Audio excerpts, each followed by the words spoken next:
ఈరోజు పీఓకేలో ఏం జరుగుతుంది? ఇండియా ఏం చూపిస్తుంది అంటే పీఓకే కూడా ఇండియాలో అని చూపిస్తుంది. బట్ పాకిస్తాన్ పీఓకే మాదని చూపిస్తుంది. బట్ పీఓకేలో అధికారం ఎవరిది? పాకిస్తాన్ని రూల్ చేస్తుంది.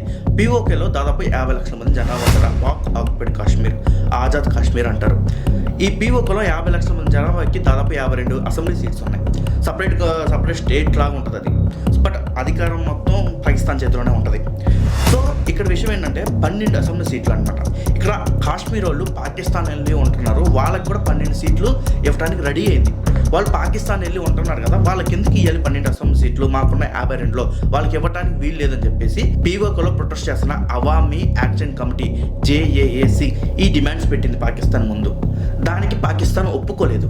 అండ్ పీఓకేని బ్లాక్అవుట్ చేసింది, ఇంటర్నెట్ బంద్ చేసింది, మెడిసిన్ బంద్ చేసింది, స్కూల్స్ బంద్ చేసింది. అక్కడ జనాల్ని ఎంతలా ఇబ్బంది పెడుతుందంటే అంతలా ఇబ్బంది పెడుతుంది. ఇక్కడ విషయం ఏంటంటే పాకిస్తాన్ ఏం ఆలోచిస్తుందంటే చిన్నగా పీఓకేని తన కంట్రోల్లో తీసుకుందాం, అంటే పూర్తిగా పాకిస్తాన్లో కలిపేద్దాము అని చెప్పి తీసుకుంటుంది. కానీ పీఓకేలు ఏమంటారు, మేము సపరేట్ బాడీ అని చెప్తున్నారు, సపరేట్ స్టేట్ బాడీ మాది అని చెప్తుంది. సో పాకిస్తాన్ ప్లాన్ పరంగా చేస్తుంది, బట్ వీళ్ళు ఇక్కడ ఒప్పుకోవట్లేదు. ఇప్పుడు 12 మందిని తీసుకొచ్చారు, రేపు ఇంకా 30 మందిని తీసుకొస్తారు, రేపు 52 మందిని తీసుకొస్తారు. అసలు అక్కడ బతికే వాళ్ళకి ఇక్కడ ఎందుకు? ఇప్పుడు ఆంధ్రప్రదేశ్లో బతికే వాళ్ళకి తెలంగాణలో అసెంబ్లీ సీట్ ఇవ్వచ్చా? ఇవ్వకూడదు కదా. సేమ్ అదే అవామీ యాక్షన్ కమిటీ చెప్తుంది కదా.